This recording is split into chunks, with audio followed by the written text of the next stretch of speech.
수영을 못하던 분들이 수영장에 가서 한 3, 4개월 배우면 이제 꽤 수영을 할 줄 알게 됩니다. 여러 가지 평형, 자유형, 저병 이런 것들을 이제 하나하나 배워가죠.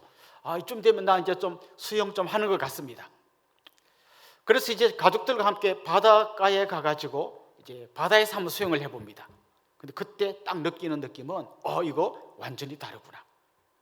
수영장에는 물 온도가 딱 내가 수영하기 좋게 맞춰놨지만 바다는 그렇지 않습니다. 아주 한여름이 아니면 바닷물은 굉장히 차갑죠. 뿐만 아니라 바다에는 파도가 있습니다. 잘못하면 굉장히 큰 파도가 몰려오죠.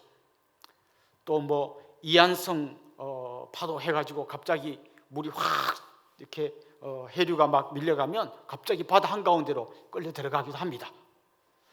해초가 막 다리에 붙기도 하고요, 해파리가 쏘기도 합니다.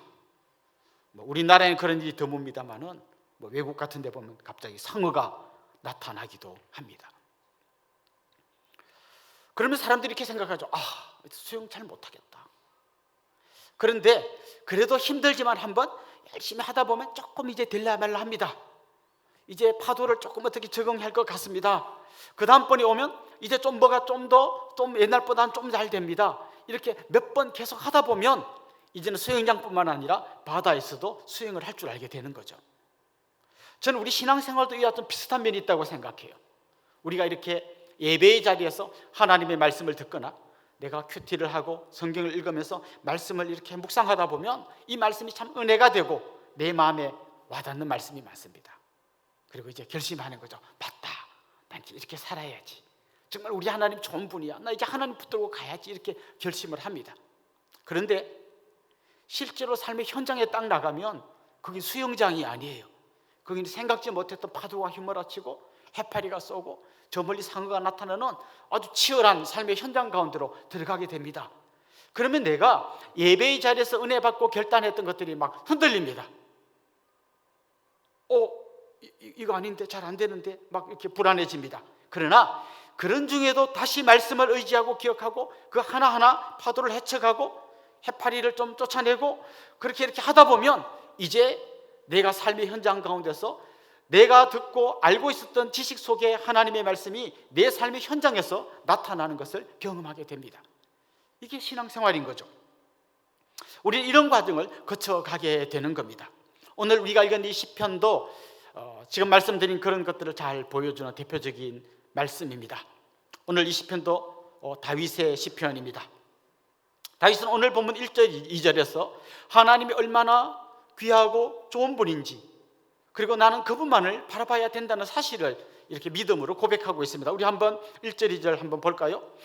나의 영혼이 잠잠히 하나님만 바라며 나의 구원이 그에게서 나오는도다.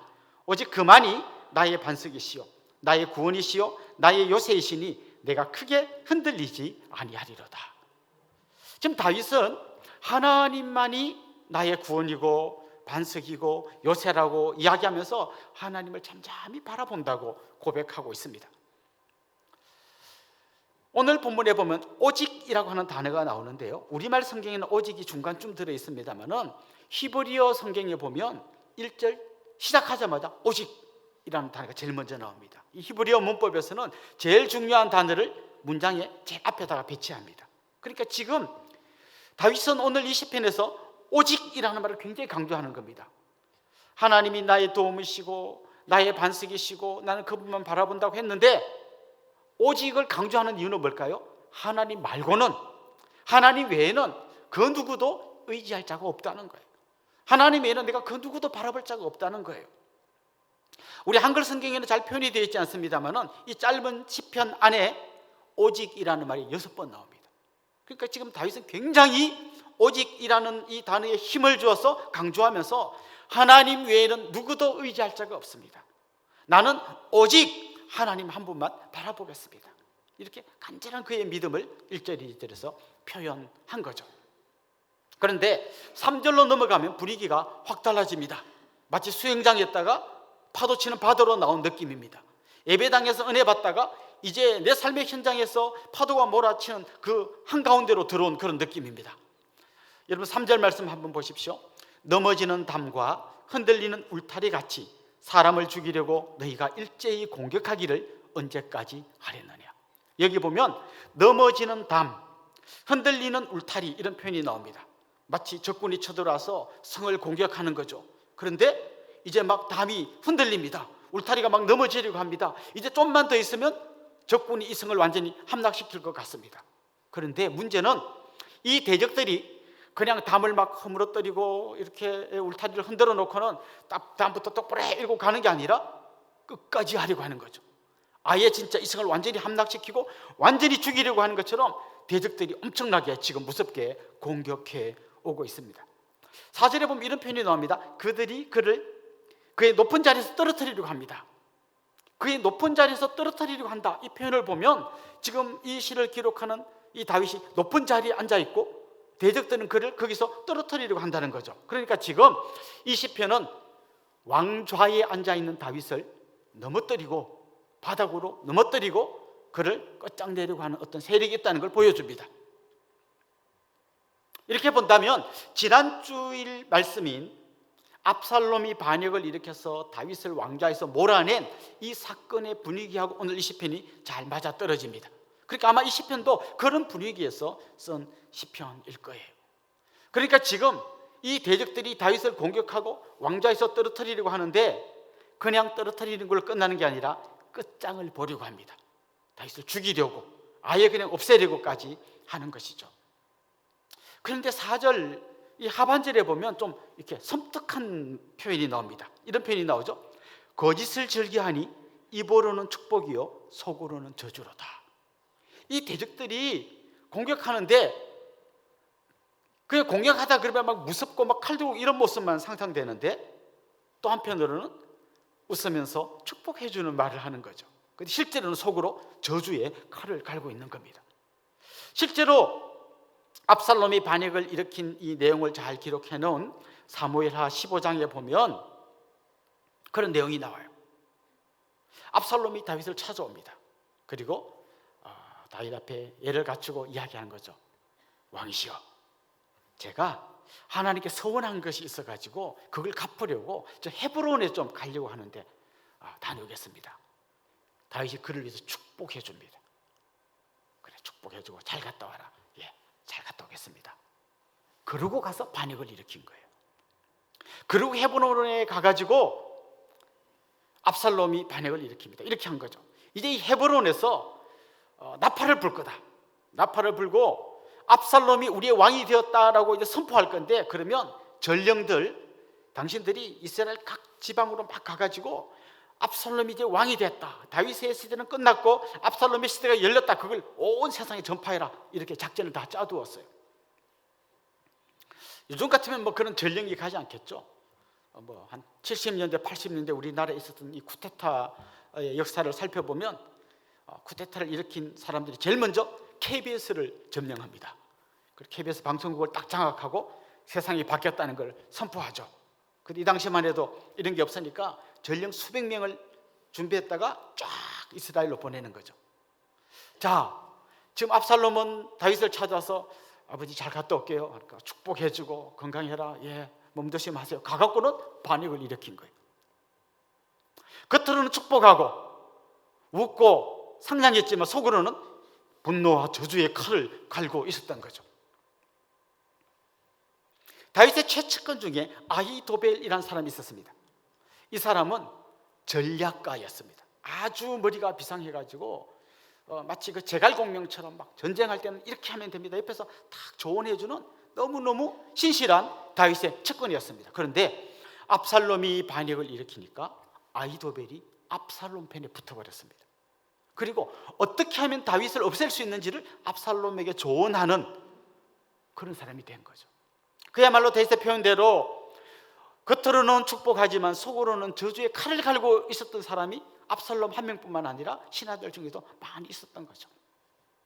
이제 그 가운데 그가 툭 떨어진 겁니다. 자, 좀 전에 1절 2절에 보면 정말 하나님 오직 한 분만 나는 바라볼게요, 정말 하나님은 나의 반석이시고 나의 요새시고 나의 피난처시고 너무 귀한 분이십니다, 아멘 할렐루야 했는데 현장에 툭 떨어진 거예요. 분명히 그의 마음속에 정답을 알고 있어요. 이 위기를 돌파할 수 있는 것은 하나님 바라보는 것밖에 없다. 알고 있어요. 답을 알아요. 그런데 지금 눈앞에는 막 파도가 휘몰아치고 막 상어떼가 출몰하고 하니까 지금 정답을 알지만 정신이 하나도 없는 거죠. 그래서 또 어떻게 하면 이 문제를 해결할까? 그럼 누구랑 손을 잡아서 문제를 해결할까? 막 이런 생각했다가 우왕좌왕하는 거죠. 그러다가 그가 정신이 번뜩 든 거예요. 나는 하나님을 믿는다고 고백한 사람이고 하나님만이, 오직 그분만이 나의 피난처이시고 요새시고 반석이시라고 고백한 사람인데 이 문제 앞에서 내가 왜 이렇게 흔들리지? 정신이 번쩍 난 거예요. 그래서 오늘 본문 5절 6절에 보면 이런 표현이 나옵니다. 나의 영혼아 잠잠히 하나님만 바라라. 물은 나의 소망이 그로부터 나오는도다. 오직 그만이 나의 반석이시요 나의 구원이시요 나의 요새이시니 내가 흔들리지 아니하리로다. 이거 방금 1, 2절하고 똑같은 말씀이잖아요. 사실 시에는 반복이 많이 나옵니다. 같은 단어가 반복되고 같은 문장이 반복되면서 어떤 시적인 맛을 더하는 거죠. 그러니까 이 5절 6절도 좀 전에 1절 2절 다윗이 고백했던 그 고백과 똑같잖아요. 그러니까 잘 보면 좀 달라요. 1절 2절은 그냥 평서문인데 5절 6절은 명령문이에요. 1절 2절은 하나님이 나의 구원이시고 나의 방패시고 나의 요새시고 반석이십니다. 나는 하나님 바라봅니다. 이렇게 그냥 자기 고백을 한 거라면 5절 6절은 나의 영혼아 하나님만 바라라 명령하는 거예요. 누가 누구에게요? 자기가 자기에게. 자기가 자기에게 진리를 선포하는 거예요. 이런 장면 한번 상상해 보십시오. 어떤 젊은이가 몇 년 동안 준비해서 시험을 봤는데 떨어졌어요. 너무 낙심이 돼가지고 이제 집에 들어누워서 꼼짝도 않고 그냥 퍼져 있습니다. 밥도 안 먹고 씻지도 않고 그냥 널브러져 있습니다. 낙심했습니다. 그러다 이제 며칠 지나가지고 아휴 이러면 안 되지 하고 이제 일어나서 세수하려고 딱 거울 앞에 가보니까 막 수염이 덥수룩 해가지고 머리는 안 감아가지고 떡이 돼 있고 막 그냥 얼굴은 헬쓱해져가지고 아주 막 이상한 몰골 하고 있습니다. 그때 이 젊은이가 거울 보고 이야기하는 거죠. 야 아무개 정신 차려. 그깟 시험 떨어졌다고 이게 뭐야? 자기가 자기한테 막 말하는 거죠. 꼭 다윗이 지금 그렇게 하는 것 같은 거죠. 이미 그런 진리를 알고 있고 하나님밖에 답이 없다는 거 다 알지만 고난의 파도를 만나니까 막 흔들리는 거죠. 내가 크게 흔들리지 않습니다라고 앞에서 고백했는데 실제로 파도가 휘몰아치니까 크게 흔들리고 있는 거예요. 그러다가 정신이 번쩍 들어서 이야기하는 겁니다. 야 다윗 정신 차려. 하나님밖에 없다며. 하나님만이, 오직 그분만이 너의 피난처시라며. 그분만이 너의 반석이시라며. 그런데 너 왜 이래? 지금 이 이야기를 자기가 자기한테 하고 있는 겁니다. 사실 우리가 믿음 생활할 때요 이런 자세가 굉장히 많이 필요합니다. 나에게 선포하는 말씀, 이게 우리한테 필요한 거죠. 사실 저는 설교자이기 때문에 매주일 말씀을 선포합니다마는 이 말씀을 준비하는 과정에서 맨 마지막 단계가 뭔가 하면 이 말씀을 저한테 선포하는 거예요. 그럼 너무 어떨 때는 예를 들면 어떤 죄에 대한 이런 문제를 선포하다 보면 너무 내 자신이 정말 죄악되고 형편없는 인간이라는 게 깨달아져요. 어떨 때는 여기 강대상에 올라오기가 되게 힘들 때가 있어요. 왜냐하면 나는 아무 문제가 없으니까 당신들 똑바로 하시오 이런 게 아니라 내가 이 말씀 앞에 정말 깨어져야 할 존재라는 게 깨달아질 때는 이 세 칸이 너무 높다는 생각이 들 때가 있어요. 그러나 여러분, 우리가 흔들릴 때마다 두려울 때마다 이 세상의 파도 앞에 막 내가 침몰할 것 같을 그때마다 우리는 다시 말씀의 자리로 돌아가야 되는 거예요. 다시 그 말씀을 나한테 선포해야 되는 거예요. 그 과정 속에서 내가 객관적으로 알고 있던 이 진리가 나의 말씀이 되는 거예요. 그냥 성경책 속에 있는 맞아 하는 이 말씀이 아니라 이 말씀이 살아서 그냥 나를 압도하는 거예요. 내 뼈 속까지 새겨지는 거예요. 맞아, 하나님만이, 오직 그분만이 나의 도움이시야. 이게 이제 깨달아지는 것이죠. 그러면 그때부터 이제 영원히 나는 이 말씀에서 흔들리지 않고 갈까요? 또 파도가 오면 또 흔들리려고 그래. 그럼 또 어떻게 합니까? 또 내가 나한테 선포하는 거예요. 또 말씀으로 돌아가는 거예요. 이런 과정을 계속 반복하다 보면 처음에는 수영장에서밖에 수영 못하던 사람이 이제는 파도를 즐기면서 수영하는 사람이 되는 것처럼 우리도 고난의 현장 속에서 또 한 번 내가 좌절할 것 같지만 말씀 붙들고 일어나고 말씀 붙들고 다시 승리하고 말씀 붙들고 앞으로 나아가다 보면 이제 이 말씀이 내 말씀이 되고 이 말씀대로 내가 살아가는 힘있고 능력 있는 그리스도인이 되는 것입니다. 그런 의미에서 고난의 시간은 우리를 더욱더 단단하게 만들어가는 시간인 것이죠. 이 고난의 시간을 통해서 객관적인 말씀이 나의 말씀으로 와닿는 거죠. 성경 속에 나오는 믿음의 영웅들은 어떻게 이렇게 잘 살았을까? 대단해. 이걸로 끝나는 게 아니라 내가 바로 그들의 뒤를 따라가는 믿음의 사람이 되는 것이죠. 그래서 결국 다윗은 이 고난 속에서 흔들리다가 다시 말씀을 붙들고 그 말씀을 자신에게 선포하고 그러면서 다시 한 번 더 되뇌이는 거죠. 오직 하나님만이 나의 도움이시야. 오직 하나님만이 흔들리지 않는 반석이야. 이렇게 이야기하는 거죠. 그러면서 반대로 그동안 자기가 힘들 때마다 누군가를 의지하려고 하고 붙들려고 했던 이런 거는 뭔지를 더 선명하게 깨닫는 거죠. 여러분 9절을 한번 보십시오. 아 슬프도다. 사람은 입김이며 인생도 속임수이니 저울에 달면 그들은 입김보다 가벼우리로다. 여러분 좀 문학적인 상상력을 최대한 발휘해서 입김이라는 이 단어를 한번 생각해 보십시오. 나를 도와줄 것 같은 그 사람, 내게 힘이 되어줄 것 같은 그분이 정작 내가 어려움을 만나니까 뭐라고요? 입김이라는 거예요. 내가 저분 위에 딱 서면 이제 뭐가 될 것 같아서 막 갔는데 아무것도 아니라는 거예요. 좀 더 실감나게 이야기합니다. 이 입김을 저울에 한번 달아보래요. 몇 그램이나 나올까요? 아무것도 아니라는 거죠. 그가 이렇게 시적으로 표현하는 것입니다. 내가 힘든 일 만나면 그래도 저 아히도벨이 내 곁에 서서 작전을 이야기해 줄 거고 저 사람 말대로 하면 잘 될 거야 딱 했는데 아히도벨이 자기 등에 칼을 딱 꽂고 가는 거예요. 입김인 거죠. 사람만 그런 게 아니에요. 내가 의지하는 그 무엇, 하나님 외에 그 무엇, 그게 뭐든지 간에 그게 다 입김에 불과한 겁니다. 요즘 우리 젊은이들이요, 가만 세상 돌아가는 걸 보니까 이렇게 사서 안 될 것 같으니까 영끌이란 말을 많이 쓰더라고요. 영혼까지 끌어모아가지고 영끌해서 집을 사야겠다, 영끌해서 주식을 사야겠다, 영끌해서 비트코인을 사야겠다. 막 있어요. 요즘 20대 30대들 눈이 막 반짝반짝 빛납니다. 그래서 막 어디서 대출 받고 끌어와가지고 막 집도 사고 주식도 사고 막 비트코인도 삽니다. 근데 답은 성경이 말해줘요. 여러분 우리가 그래도 자고 뭐 생활하려면 집이 필요하잖아요. 그래서 사는 거하고 이걸 해갖고 내가 무슨 대박을 터뜨려서 인생 역전을 만들겠다는 건 개념이 완전히 다른 거예요.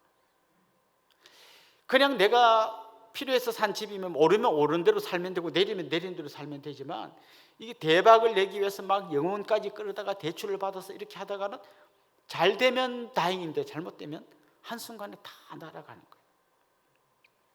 뭐 우리나라하고 똑같은 형편은 아닌 게 분명합니다만 일본의 경우 우리나라처럼 집값이 폭등했던 적이 있습니다. 그때 정말 이 젊은 사람들이 영끌을 해가지고 집을 샀어요. 대출 받아가지고 그 대출 받은 걸로 집을 샀습니다. 그분들이 이제 70대가 되었어요. 집값이 폭락했습니다. 이제 이 집을 팔아도 대출을 갚을 수가 없습니다. 나이는 70이라 더 이상 돈을 벌 방법이 없는데 이제 해결 못하는 부채가 쌓여가는데 이 집을 팔아도 안 되는 거예요. 이렇게 살다가 죽어야 되는 거예요. 그리고 이제 노인이 돼가지고 들어오는 수입은 없는데 막 세금은 계속해서 나오고 하니까 뭐 1억이 아니라 5억 막 이렇게 하던 집을요 100만 원 이렇게 팔아요. 그래도 살 사람이 없어요. 그건 일본이고 우리는 아니잖아요. 뭐 저도 그랬으면 좋겠어요. 그런데 그렇게 될 수도 있어요. 그때 내가 내 젊음을 완전히 불태우고 모든 걸 다 걸었던 집이 입김처럼 아무것도 아닌 날이 올 수도 있어요. 제가 몇 달 사이에 막 주식이 폭등했습니다. 근데 어느 날 보니까 또 갑자기 팍 떨어져요. 떨어지려면 하면 그다음 또 막 올라요. 그 위에 올라가 있는 사람은요, 완전히 천당과 지옥을 매일 경험하는 거예요. 여기 서 있는 사람은 나는 절대로 흔들리지 않습니다, 이럴 수가 없어요. 계속해서 이럴 수밖에 없어요.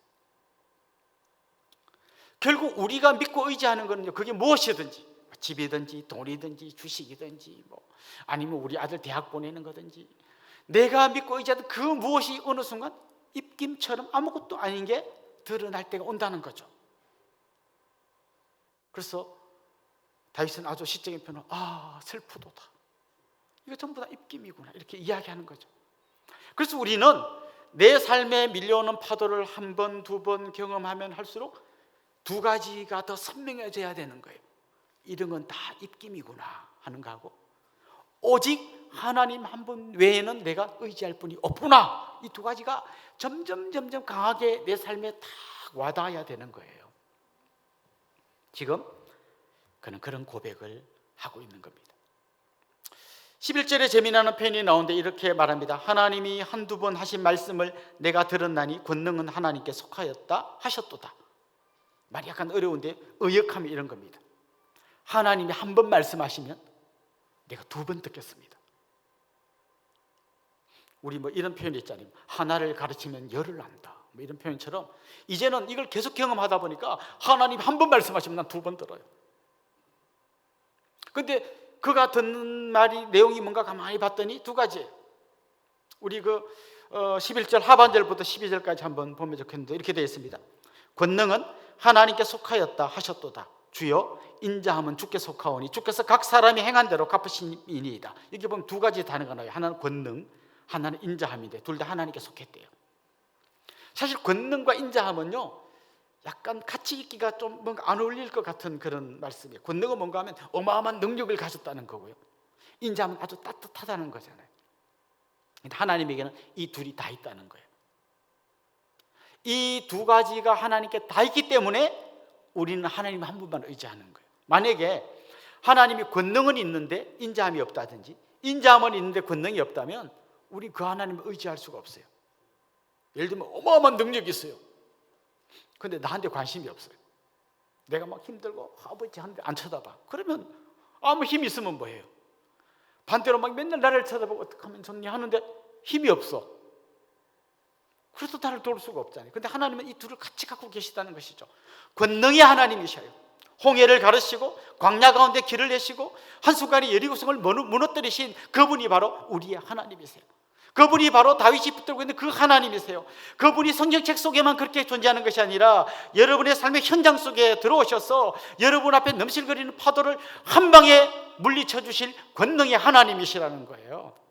뿐만 아니라 그분은 인자하신 분이어서 아무 힘도 없고 아무 능력도 없고 아무것도 할 줄 모르는 나를 끊임없는 인자하심으로, 끊임없는 사랑으로, 끊임없는 인애로 바라보고 계시는 거예요.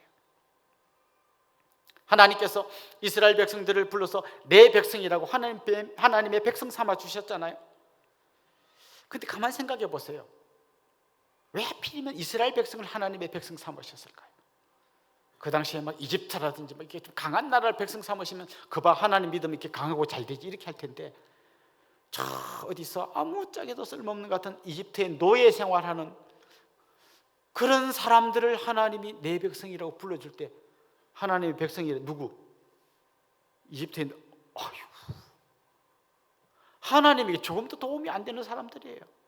그런데 하나님이 인자하심으로 그들을 하나님의 백성 삼아 주신 거예요.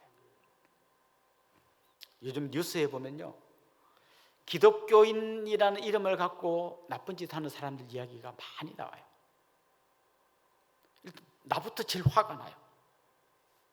기독교인인데 뭐 애를 어떻게 해서 뭐 어떻게 죽였다든지 뭐 기독교인인데 어쩌고. 이럴 때 속상하지 않으세요? 왜 하나님이 이런 사람들을 기독교인으로 불러갖고 하나님 얼굴에 먹칠을 하시는지 이해가 안 되잖아요.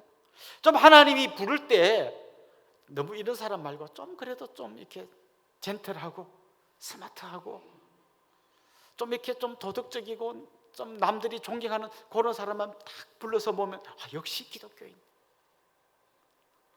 그래서 뭐 이번에 뭐 수능에 전국 수석했대. 알고 보니 또 기독교인이야. 이번에 엄청 착한 일을 많이 했대. 알고 보니까 기독교인이야. 이번에 뭐 해서 노벨상을 받았는데 알고 보니까 기독교인이야. 이게 기독교인들은 정말 대단해. 이러면 될 건데 왜 아무나 불러가지고 하나님 얼굴에 먹칠하게 만드나요? 근데 조금만 더 생각해 보면, 만약 하나님이 아무나 안 부르고 아무에게나 인자를 베풀지 않고 정말 괜찮은 사람만 불렀으면 내가 탈락했어요. 우리 전부 탈락했어요. 여기 못 들어와요. 그런데 하나님은 말도 안 되는 사람들, 하나님에게 전혀 도움이 안 되는 사람들을 인자하심으로 불러주신 거예요. 그래서 다윗이 말씀을 깨달았다가 또 고난이 오면 흔들렸다가 다시 또 말씀 붙들었다가 이걸 반복하면서 점점 선명하게 깨닫는 거예요. 딴 건 다 입김이야. 내가 의지할 분은 하나님 한 분밖에 없어. 근데 그 하나님 어떤 분인가 하면 권능과 인자하심을 같이 갖고 계신 분이야. 이걸 그가 정말 뼛속까지 새겨 넣는 것이죠. 하나님께서 우리에게 베푸르신 그 인자하심의 극치가 뭡니까? 그 십자가예요. 그 십자가의 사랑으로 우리의 모든 죄악을 덮어주시고 말도 안 되는 우리를 품에 안으시고 너는 내 아들이다, 너는 내 딸이다 선포해 주시는 것이죠. 자, 지금 다윗의 이야기가 이렇게 흘러가고 있습니다. 객관적인 진리가 바로 나의 고백이 되는 이 감격의 이야기를 하다가 8절에 가면 이제 방향이 또 좀 바뀌는데 이렇게 이야기합니다. 백성들아, 시시로 그를 의지하고 그의 앞에 마음을 토하라. 하나님은 우리의 피난처시로다. 자, 지금까지의 이야기는 뭔가 하면 나하고 하나님 사이에서 계속 뭐가 이야기가 되고 있어요. 하나님 의지했는데 흔들리다가 또 나한테 내가 설교하고 선포하고 또 하나님 붙들고 이게 되다가 이제 확신이 점점 강해지니까 이제 백성들아, 딴 사람을 향해서 선포합니다. 우리로 말하면 이게 일종의 간증이죠. 간증. 내가 만난 하나님, 내가 체험한 우리 예수 그리스도의 그 은혜, 그 사랑을 처음에는 나 혼자 막 씨름하면서 내 걸로 만들다가 이제는 그 감격이 너무 커가지고 그냥 입 다물고 있을 수가 없는 거죠. 그래서 누구나 만나면 이야기를 하고 싶은 거예요. 내가 만난 하나님, 내가 경험한 십자가의 그 사랑을 이야기하고 싶은 거예요. 자, 여러분 이제 집에 가서 이웃 사람에게 전도하세요. 안 되는 걸 마른 행주를 막 짜내서 하는 전도가 아니라는 거죠. 내 안에 있는 이 감격과 이 기쁨, 주체할 수 없는 이 막 은혜를 그냥 누군가를 만나면 막 전하고 싶어 견딜 수가 없는 거예요. 여러분 하나님을 바라보십시오. 힘들면 하나님 앞에 다 토해놓으십시오. 하나님은 권능의 하나님이시고 인자하신 하나님이시고 나를 책임져 주셨을 뿐만 아니라 당신을 책임져 주실 것입니다. 이걸 막 이야기하고 싶어서 견딜 수 없는 거예요. 이게 간증이에요. 사실 뭐 간증의 위험함도 있습니다. 막 너무 막 간증하다 보면 너무 막 이렇게 멋있게 하려고 하다가 막 이렇게 좀 부풀려지기도 하고요. 또 너무 간증이라는 게 막 성공 스토리만 이야기하는 이게 좀 문제가 될 수도 있습니다. 하지만 그 간증의 부작용을 좀 없애고 힘들면 힘들지만 사업이 망했지만 그래도 이 가운데서 기쁨으로 살아가고 있는 이게 간증이 될 수 있는 거예요. 정말 내가 어렵고 고통스러운 게 무조건 막 갑자기 뒤집어져서 대박 나고 이것만 간증이 아니라 이 어려운 터널을 내가 믿음으로 승리하며 당당히 헤쳐나가는 이게 여러분의 간증이 될 수 있다는 것이죠. 혹시 여러분 이 찬송 기억나십니까? 주 안에 기쁨 누림으로 마음의 풍랑이 잔잔하니 세상과 나는 간 곳 없고 구속한 주만 보이도다. 이것이 나의 간증이요 이것이 나의 찬송일세.